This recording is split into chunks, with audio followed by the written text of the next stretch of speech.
Going to go ahead and enter into class 4.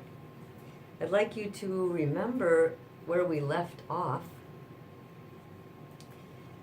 And one of the things that stuck in my mind from class 3 was that we have always been interdependent. Interdependence has been happening, so to speak, the entire time of this life and the entire time of all the lives before us, the past lives of others, the present life of every living being, including the plants, trees, the clouds, the river. Everything is interdependent and has always been interdependent. Nothing has arisen singularly. Nothing. Everything has had causes and conditions. So, and whether we're aware of that ever-present interdependence does not change the basic foundation of interdependence. Hope you can follow that. So interdependence does not depend on our acknowledging it. It's always there. Interdependence describes reality. And it's based on observable phenomena, not hidden. All things exist in a myriad of causes and conditions. All things. Not one thing, reminding yourself, comes into being singularly. So here's the good news about viewing that interdependence, viewing ourselves through the lens, basically, of interdependence. Interdependence can change our arrogance, our entitlement, into love. This is a very important transition, so I'm hoping you're paying close attention. So our ability to examine interdependence in our life takes away that arrogant, that self-cherishing, that entitled part of us. And I mean that for everyone. We all have this arrogance, this pride that is constantly being present and constantly trying to poke its head up.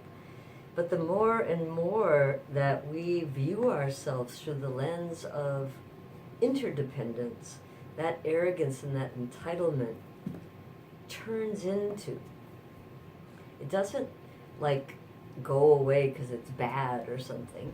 It serves some purpose, of course, but what happens is it is a transformational cornerstone. So how is that possible? So we imagine, well, let's say if we ignore interdependence, let's say, and we disregard the importance of others in our life, our very existence, our well-being, we devalue. So if we're ignoring interdependence, we devalue the complex ways that things have benefited us, the kindness of others. So remember, kindness is not something that is based on the person knowing us even, or based on the fact that their actions will be of benefit. If we receive benefit from the actions of others, so there's so many people that we'll never meet, that we have never known. And then there's those that we are in contact with. So if we devalue that kindness, if we devalue that, there'll be a lack of consideration. This kind of pride that I'm trying to remind us of is a symptom of our narrow-mindedness, our myopic view. So we forget that the result of that myopic view can be very harmful. So on the other side of that, if we open our view to interdependence, even just a tiny bit, we have a more realistic view of reality. We all play a part, and then we have a choice on the part that we play, understanding that it is connected to others. Over time, as we recognize that we have a choice in our actions, we begin to choose actions that align with interdependence. And we begin to value all that we have received through the kindness of others. So if we've gone to college or any type of education, that helped us become an informed human being now. We may have been taught how to learn. Learning is this great capacity that we have. And as Buddha speaks, to become the Buddha is to get to the place where there's no more learning and that we have all understanding. So right now we have plenty of learning. So in our education in the past, somehow it stimulated the part that wants to know, that wants to learn. And I'm hoping that everyone has that. If not, we can focus how to cultivate the fact that we don't really treasure learning. So that would be an email. We would send me an email. So if we've had children, if we have a home, if we live in a city, if we live rurally or even isolated, if we go shopping, the grocery store, we begin to appreciate the kindness of others. All others have in some way been kind to us. All others have in some way been kind to us.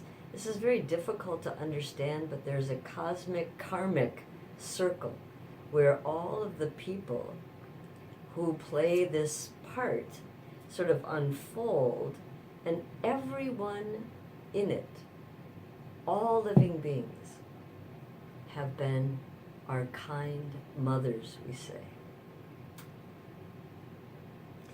So the first form of love is that appreciation. So remember, we're transforming that arrogance and that pride, that self-centeredness into love. And the very first aspect of love is that type of love that can appreciate the kindness of others. We call that affectionate love, but you can give it its own name if you'd like. But it's based on the mind that can appreciate the kindness of others. That consideration, appreciation for others turns into the second type of love, which is cherishing love. Cherishing love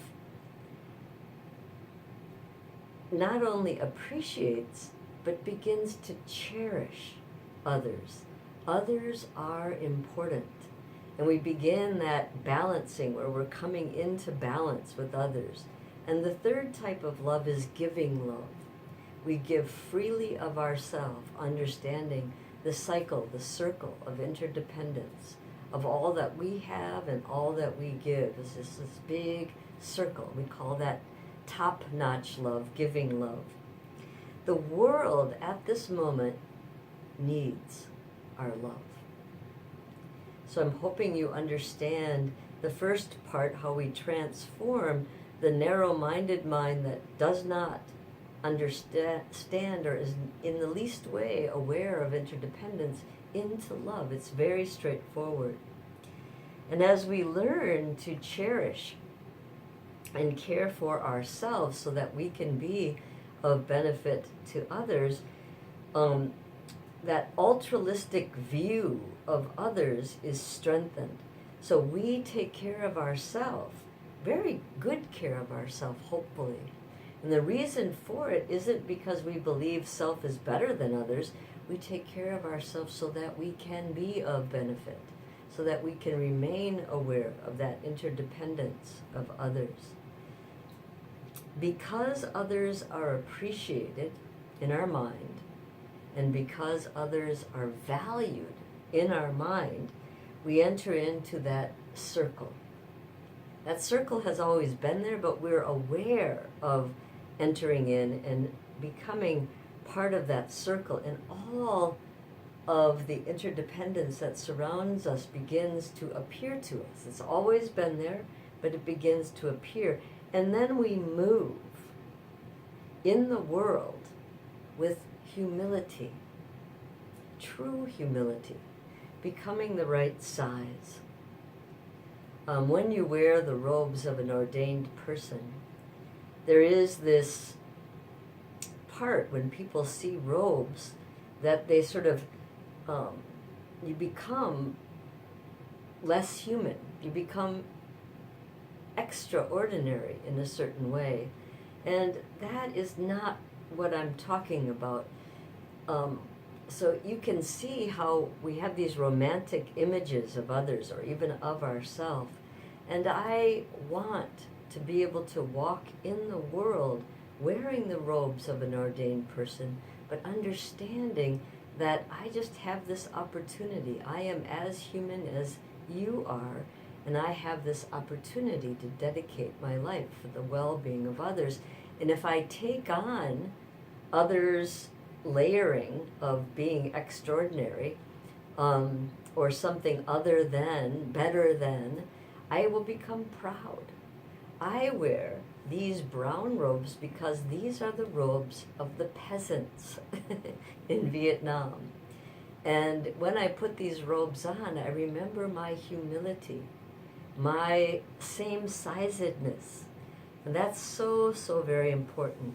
We are one amongst others, not more important, not less important.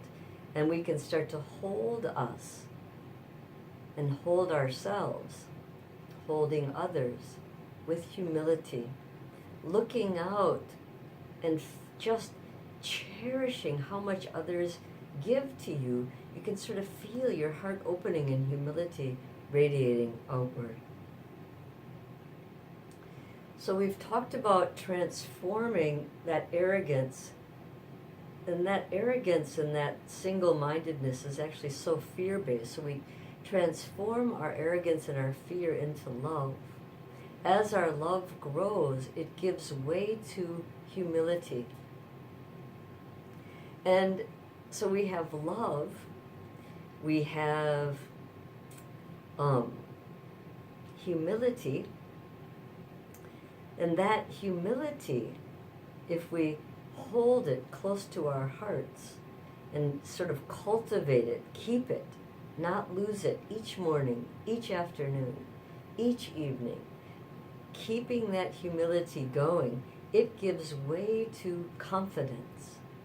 The confidence that arises is not blind faith. So I use the word confidence and faith interchangeably. So what arises is faith.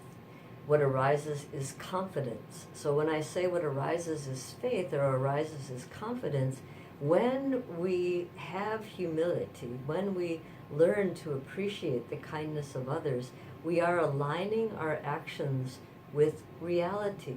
And the confidence comes from understanding that we're moving, we're choosing actions that align ourselves with reality, and the confidence of ease and freedom start to appear to us more and more vividly.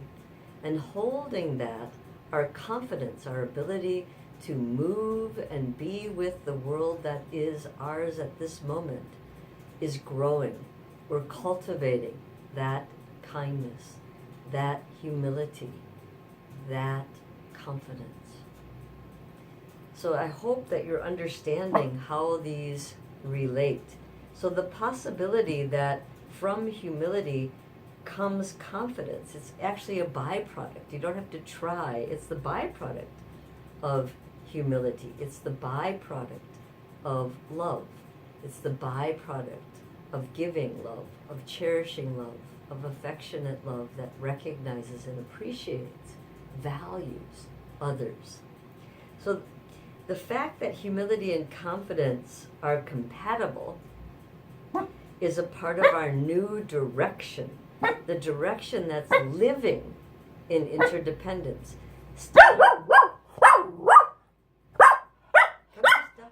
Come.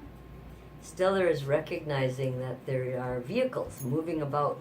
It's probably nearing lunchtime here at the Christine Center, so people are probably moving about. So, when we have this new direction in our living, where we're living with interdependence, that part of us that is competitive, that part of us that sort of abides in a hierarchy of view, that narrow view of independence, that narrow view of independence we recognize clearly is the engine house of fear. The part of fear that's never enough, that wants more, that feels not good enough, all of that. So that alienation and that separation, that fear, arises, where we recognize it, arises from our lack of interdependence. And when we have this view of interdependence, we don't need to stand out. We don't need to be the best. It's so exhausting, this part of us, and it's so fear-based. So when the need to stand out begins to diminish, and so be honest with yourself. We want to stand out. We walk into the room, hello, I'm here. So it begins to diminish. We appreciate the value of what we have. And what we have and who we are. And this ability to appreciate that, that third remarkable quality begins to emerge. So we have love, we have humility, we have confidence. And then from that, we even have a next. The next thing that arises is contentment. Contentment is this part of us that can relax and just appreciate what we have. We have enough. Every given moment we have exactly what we need. And contentment, instead of that restlessness, wanting more, contentment just lays back, not disinterested, but can lay back and just appreciate what it has. Looking at what it has, grounded in the present moment. The persistent dissatisfaction with ourselves affects all of our relationships. And so when we lay back in that contentment, that confidence, that humility, that love, when we lay back in that, we can enjoy what we have. We're not being robbed by the restlessness. So what is different, what we're looking for, is that we appreciate.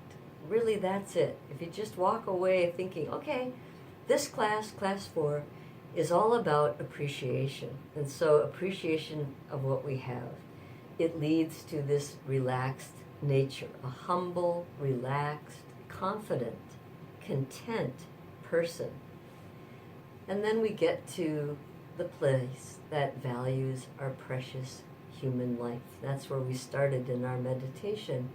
We are making our life meaningful, using this precious human opportunity to bring about positive result in the world, a loving presence, a kindness to others, a consideration to others, walking humbly, contently in our lives.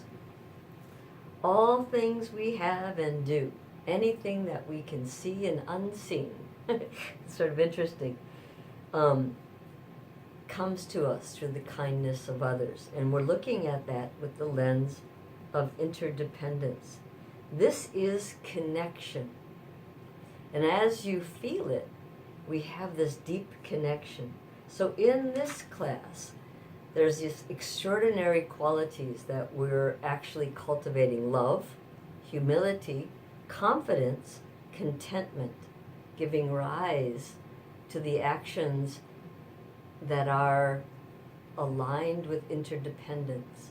That is valuing your precious human life. So take a moment as you write in your notes to look at these extraordinary qualities: love, humility, confidence, contentment, precious human life. Take those 5 things that I've just mentioned and see if you can recognize how they are related to each other, how those 5 things are an interdependent relationship. And if you can do that, your understanding is growing. And understanding is what we're all about. Understanding, and then being able to take that understanding to our heart. So we end here and dedicate all that we have done in this class for others. Thank you, friends.